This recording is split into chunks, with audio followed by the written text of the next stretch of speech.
no jokes.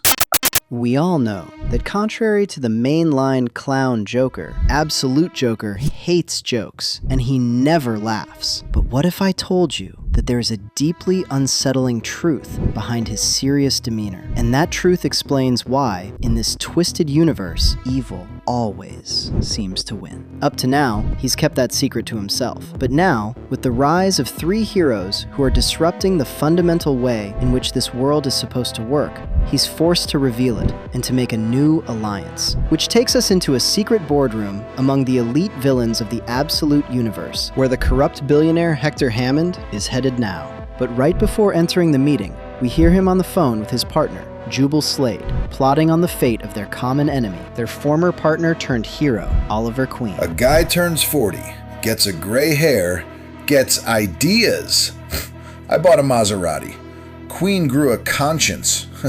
It happens. To Hammond, heroes are just sore losers playing make-believe. He assures Jubal that Queen doesn't actually want to change the world. He just wants to feel righteous. Get him around a table, this goes away in a month. Trust me, Jubes, Ollie Queen is never going to surprise anybody. Hammond hangs up as he approaches the boardroom security, but he's already acting like he owns the place. When the guards ask to confiscate his electronics, he scoffs. Yeah, sure. Should I take off my belt and shoes?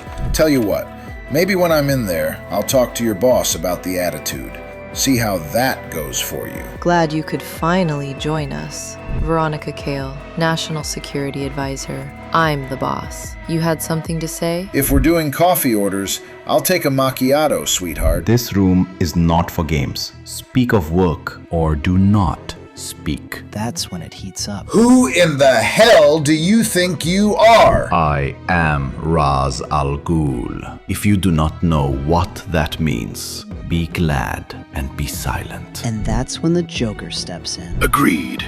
I don't enjoy jokes. But Hammond's not impressed yet. Yeah, I know who you are, laughing boy. But Dr. Thon's had enough. Can we get on with this? Thank you, Dr. Thon. Let's begin. As Hammond is about to find out, Kale has vital and urgent information to share that puts everyone in this room at great risk. So wasting no time, she projects images onto the screen, explaining that in recent history, anyone who ever attempted to become a hero or a vigilante in this world was either bought out and corrupted or ultimately killed. Throughout history, there have been individuals who acted outside the status quo, and the status quo has dealt with those individuals one way or another, so it goes. And so it has always gone until now. That's when she shows them the anomalies, the ones who can't be bought. A Gorgon from hell who just defeated a monster with one punch, a sun god in Brazil melting tanks with his eyes, and a phantom in Gotham fighting crime with an axe in his chest. He didn't take the money. These things make a mockery of the hierarchy. What they can do is nothing compared to what they can inspire. If we don't work together, these monsters will take our world apart. But for Hammond, who is used to the bad guys always winning, none of this makes any sense. I get it. The begging bowl comes with a scare story, but nobody's scared. People like us have always handled people like them, and frankly, I don't need any help. I think you do. Yeah? Well, you think wrong. Got rid of Green Lantern, didn't I? I think now is a good time, Kale. Me too. Send in Mr. Hall, please. That's when the heavy boardroom doors swing open. Absolute Hawkman stalks in, his mace dripping red, and he dumps the bloody, lifeless corpse of Oliver Queen right onto the center of the table. Questions? How did you... That is how we solve problems, Mr. Hammond. Not in a month, in a day. No games and no jokes. The room freezes. Oliver Queen thought he could fight the moral cancer rotting their world. But his dead body on this table is the ultimate proof that in this universe, becoming a hero is a death warrant. Still, Dr. Thon instantly pushes back, visibly shaken, accusing Kale and Raish of using the murder as a cheap blackmail tactic. The alliance is already fracturing. They still don't know that the real revelation in this meeting is yet to come.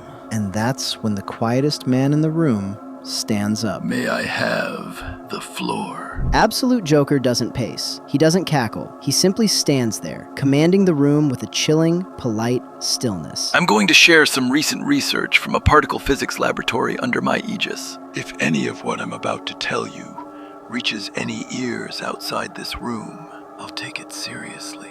The Higgs boson is known as the God particle, the elementary particle that confirms how the universe works. They're wrong. Last year we found a better one. We call it the Omega particle. Studying it has revealed fundamental truths about the world we live in. The particle forms the basic building block of all creation, and now we know how it behaves. This energy, it has a spiritual dimension to it, a moral dimension. Please, you're telling us a subatomic particle understands good and evil? You cannot possibly be serious. No, he doesn't joke. He never jokes. Listen. The Joker continues. But as he speaks, the cold, calculated mask starts to slip. He isn't just delivering a theory. For him, this unsettling truth resonates in his very soul. He's explaining that the bad guys in this universe don't just win because they have more money or power. They win because the universe itself wills it so. The fundamental forces of this universe trend in one direction. Gravity distorts the universe, and so the river runs. The curtain falls. The yoke is heavy. We do not believe a man can fly. With this discovery, we must now accept that there is, likewise, a moral gravity, pulling down, keeping everything that is in its place. Existence is ordered and ordained. Those who have. Those who have not. The rich get richer. The poor get poorer. Some hold the winning cards. Some clutch a handful of jokers. This is not accident. This is design. After years of research, the truth is finally out. They always suspected the game was rigged in their favor, but the Joker just gave them the disturbing facts that confirms it. And now, Joker plays his final card. The sore losers in the game of life see their fate woven into the fabric of creation and rail against it. They call it doom. There's a philosophical term for that perspective, the just world fallacy. And imagine being so twisted, so filled with hate, so paralyzed by fear. Imagine thinking it a fallacy that the world could be just. And so, from this sermon, as the corpse of Oliver Queen is dragged away in the background, the most dangerous minds alive raise their glasses to a new alliance. But here's the craziest part. They still don't know who is the real force behind their universe's creation. But most of all, they don't know that another evil force has been observing them in the shadows, monitoring their every move.